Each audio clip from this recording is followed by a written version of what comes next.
Hi there, my name is Angela, and I want to share my story with you. It's different from what you might usually hear about difficult mothers-in-law because mine actually brings hope.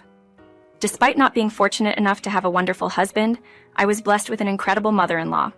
Let me take you back to 5 years ago when I married my colleague, Anthony. Anthony was known for his magnetic personality, which naturally attracted people, including me. At the time, I was quite naive and recovering from a recent breakup, so Anthony's attention and sweet words were comforting. He seemed like a genuinely great guy who was well regarded at work. Despite his flirtatious nature, it didn't seem excessive, and everyone around us saw him as a good person. Our first date was memorable. Anthony shared with me how much he valued family, mentioning his disabled mother who lived with him after his father had left due to her disability. Anthony took pride in being a devoted son, ensuring the best care for his mother despite the challenges and costs involved. His dedication and love for his mother touched me deeply, especially since I had been my own mother's caregiver before she passed away from cancer. Understanding the demands of caring for a loved one, I admired Anthony even more. However, I was unaware of his ulterior motives behind this care. As we continued to date for 3 years, I noticed that my income was higher than Anthony's, but it never seemed to bother him or affect his masculinity. This, along with his affection and our shared experiences, made me believe I had found the perfect partner. During our relationship, I had the opportunity to meet his parents. Anthony's mother, Laura, had become disabled after an accident, leading to his parents' divorce. Anthony's father, George, chose not to remain in a challenging situation. When it came to caring for someone with disabilities, Laura, Anthony's mother, faced significant challenges. She needed a wheelchair for mobility and, although she received some support from the government, it was hardly enough. Learning about Laura's situation and Anthony's father, George, who left because of the difficulties, made me empathize with Laura and foster a strong dislike for George. Yet, Anthony remained close to his father, which meant I had to make peace with his presence in our lives. Anthony's marriage proposal came not long after I met his family. I accepted without hesitation, fueled by love and the desire to start a family with him. But with the proposal came a candid conversation. Anthony opened up about the financial burdens of caring for his mother. His salary was mostly dedicated to her needs, leaving him with minimal savings. Marrying him meant accepting not only his financial situation, but also the responsibility of caring for Laura. I reassured Anthony, "It's okay. I understand the weight of caring for someone. Laura is wonderful, and I've grown to love her. Living with her and supporting her feels right to me. She's like a mother to me." Anthony expressed concern about the financial implications, but I was more than willing to contribute. "I don't need your money, Anthony. I want to help with your mom. It'll lighten your load," I told him, and he was grateful for the support. True to my word, I embraced the role of caring for Laura as if she were my own mother, looking forward to having a parental figure in my life again. Anthony was appreciative of my understanding and willingness to help. Our wedding was planned mostly by me, as Anthony was focused on a work promotion. I was happy to take the lead and even covered most of the expenses, knowing his financial situation. After the wedding, Anthony proved to be a loving and attentive husband, genuinely caring for his mother. Laura, for her part, showed me immense affection. She was always excited to spend time with me, though I noticed she didn't share the same connection with Anthony. This struck me as odd, but I didn't dwell on it, happy to have found a family with Anthony and Laura. 5 months into our marriage, Anthony approached me with a request that marked the beginning of a new chapter. He wanted to discuss his mother's health care and proposed consulting a renowned doctor in the city for better treatment options, albeit at a higher cost. Anthony suggested that I could assist financially, to which I readily agreed, proposing to handle the payments directly upon receiving the bills. Anthony, however, preferred a direct transfer to him, citing convenience and a tight financial situation due to caregiver expenses. Trusting him, I agreed to send the money, prioritizing Laura's health over any doubts. Anthony expressed his gratitude and assured me he'd repay me, though I insisted repayment was unnecessary. My main concern was Laura's well-being. George, Anthony's father, however, was critical of our spending on Laura, labeling it wasteful and questioning the value of investing in her health. Despite George's skepticism, Anthony defended our decision, emphasizing the potential benefits of the new treatment and the financial support I provided, which eased the monetary strain. However, George's disapproval and Anthony's insistence on direct money transfers raised some red flags for me. I trusted Anthony, but something felt off about bypassing the transparency of paying bills directly. As time went on and I began contributing to Laura's healthcare costs, noticeable changes occurred in Anthony's demeanor. He became increasingly insistent on financial help, frequently citing various reasons for needing more money. Gradually, he was requesting nearly $3,000 from my salary each month, a significant sum attributed to the costly treatments. Despite these expenditures, there was no visible improvement in Laura's condition. Moreover, Anthony's attention towards me diminished. He often returned home late and immediately retired for the night, neglecting household responsibilities and our relationship. When confronted about his altered behavior and lack of engagement at home, Anthony justified it by claiming the pressures of work and his pursuit of a promotion, suggesting that household chores were my sole responsibility due to his absence. This shift in dynamics, compounded by financial demands and a lack of improvement in Laura's health, left me questioning the situation's transparency and Anthony's changing priorities. After Anthony's shift in behavior, our home dynamics took a turn for the worse. You get home before me, but now I'm the one caring for Laura in the evenings because you won't hire a nighttime caregiver. I'm overwhelmed with everything, Anthony. You need to contribute more. I confronted him one day, exhausted from juggling work and caregiving alone. Anthony's response was dismissive. You knew what this involved. You agreed to help with my mom, so I don't see why you're complaining now. I'm willing to help Anthony, but I can't do it all by myself. She's your mother too. You need to play a part in her care. I'm tired and need some support here, I argued, hoping for some understanding. Instead, Anthony retorted sharply, You've taken care of her this long. Since you're so fond of her, you can keep at it. I need my space. And with that, he left for his game room, leaving me stunned and alone with my thoughts. That night, I cried myself to sleep, feeling utterly alone and neglected. I attributed Anthony's coldness to his demanding job and a new project that seemed to consume all his time and energy. Part of this project involved working closely with Kathleen, a new colleague who quickly became as popular as Anthony. Their growing closeness worried me, yet I tried to trust Anthony, believing he wouldn't betray our marriage. However, my trust was shaken when Anthony announced he had planned a vacation, but not with me. I've put a lot of effort into planning this trip, Angela, but it's for me and my friends. You're not coming, he revealed, leaving me speechless and hurt.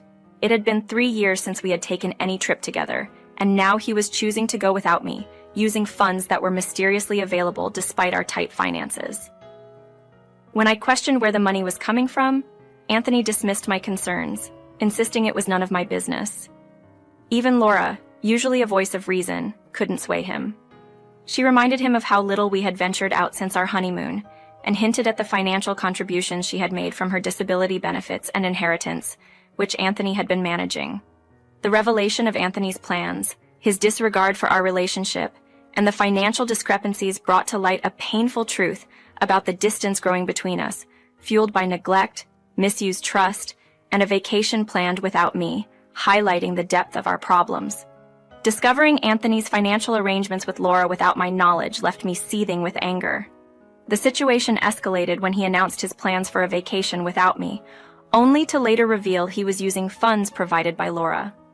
My frustration reached a boiling point, but I was at a loss for words, particularly incensed by his disregard for me at home. Just before his departure, Anthony dropped another bombshell. He had dismissed Laura's caregiver due to high costs and declared that I would now assume full responsibility for her morning care. His unilateral decision, made without my input, was both shocking and unreasonable. Why do you assume I'll just comply with your demands? Laura needs professional care in the mornings, not just anyone, I protested, emphasizing my lack of qualifications for such a role. Anthony's response was dismissive and cold. I'm done with all this. You've said Laura's like your mother, so now she's your responsibility. I'm financially drained because of her, he retorted, disrespectfully dismissing his own mother's worth. I was appalled by his callousness. How can you speak about your mother like that? What's happened to you, Anthony? You've become a stranger to me, I lamented, hoping for some semblance of the man I married to reemerge. Anthony left without another word, returning late at night, avoiding any further discussion. Laura, having overheard our conversation, felt guilty and apologized for being a burden, which I immediately reassured her was not the case. In the days leading up to Anthony's trip, our household found a new rhythm with me working from home to care for Laura, despite the ongoing tension between Anthony and me. The situation took another sour turn when I encountered Kathleen at the office. Her condescending remarks about my caregiving role and thinly veiled gloating about the upcoming trip with Anthony were both hurtful and alarming. "Don't speak about Laura in such a disrespectful manner," I countered, but Kathleen's smug response only heightened my suspicions of an affair. Returning home, the thought of facing Anthony was unbearable. Kathleen's insinuations confirmed my worst fears about their relationship. Caught in a web of betrayal and burdened with newfound responsibilities, I struggled to reconcile the man Anthony had become with the husband I once loved. That night, Anthony's unusually high spirits over his upcoming vacation left a sour taste in my mouth, especially after Kathleen's insinuations. Driven by suspicion and confusion, I decided to delve a bit deeper and checked his phone. The discovery was heart-shattering. Anthony wasn't planning a trip with his friends. He was embarking on a seaside getaway with Kathleen, his mistress. The messages revealed an 8-month-long affair, during which he had squandered the money I provided on gifts and financial support for her. Feeling betrayed and overwhelmed, I quickly hid my findings to avoid alerting Anthony. The day after Anthony left for the vacation, I was engulfed in despair, mourning the life and love I thought we had. It struck me hard. I had married someone who had deceitfully presented himself, only to revert to selfishness and betrayal. Meanwhile, I was left to care for his mother, adding insult to injury. When Laura found me in tears, I couldn't hold back the truth any longer. I shared with her Anthony's infidelity and the vacation he planned with his mistress, expressing my utter disillusionment and refusal to face him again. Laura was appalled and saddened, lamenting that Anthony was mirroring the worst traits of his father and urging me to take action. The conversation took an even more shocking turn as Laura revealed that Anthony had neglected her medical needs, contradicting his claims of expensive treatments and doctor visits. Instead, he had been exploiting the situation for his personal gain, dining out with friends while leaving her in the car. Laura hadn't received any recent medical attention, much less the costly treatments Anthony had claimed. Feeling both humiliated and outraged, I shared with Laura my intentions to end my marriage with Anthony, refusing to be further exploited and disrespected. Laura, despite feeling like a burden, expressed her support and love, appreciating the care I had extended to her as if she were my own mother. With a newfound resolve, I assured her of my affection and commitment to her well-being, hinting at a plan to address Anthony's betrayal and ensure he faced the consequences of his actions. I reassured Laura of my well-being and determination not to be exploited by Anthony any longer. Moreover, I decided that Kathleen, who had intruded into my marriage, would not get away with her actions unscathed. Armed with screenshots from Anthony's phone as evidence of his infidelity, I set my plan into motion, determined that Anthony's recent escapade would be his last for a considerable period. The following day marked the beginning of my decisive actions. I sought out a reputable divorce attorney, presenting all the evidence of Anthony's cheating. I also intended to file a lawsuit against Kathleen for alienation of affection, bolstered by the solid proof I had gathered. My attorney, confident in the strength of my case, cautioned me against approaching human resources about the affair before finalizing the divorce, to avoid any potential alimony claims from Anthony if he were to lose his job due to the scandal. He promptly prepared the divorce documents, ensuring everything was in order before Anthony's return. Upon Anthony's return from his vacation, I confronted him with a calm yet firm resolve, with Laura by my side for moral support. Anthony's shock was evident, resembling a deer caught in the headlights. I laid everything out plainly. I was aware of his affair, had gathered incontrovertible evidence, and had already initiated divorce proceedings to simplify the separation process. Anthony's immediate denial and refusal to sign the divorce papers were met with my unwavering stance. I revealed the extent of my knowledge, including the financial transactions he made to Kathleen from our joint account. Anthony's pleas for reconsideration fell on deaf ears, especially when he attempted to manipulate the situation by invoking Laura's dependence on us. I countered his desperation with the truth about his misuse of both my finances and Laura's disability grant. emphasizing that Laura herself had endorsed my decision to divorce. My resolution was clear. I was severing ties not only because of his betrayal, but also due to his exploitation of our trust and resources. The path forward was set, marking the end of our marriage and the beginning of a new chapter for me, free from Anthony's deceit and manipulation.